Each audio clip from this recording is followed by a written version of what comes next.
Well, I think that first of all, healthcare in these countries that we are going to is not government. So my first problem is that why must everything be about government in Nigeria?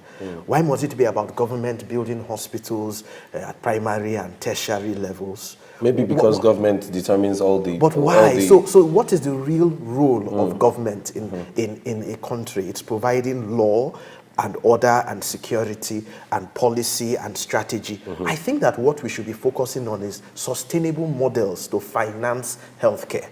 You know, and we have, for example, a national health insurance scheme that is highly undersubscribed. What are we doing about that? That is a source of sustainable funding. Government should be we should be talking about private-public partnerships to work with people who can run hospitals, whether at primary or tertiary level, as commercially viable enterprises.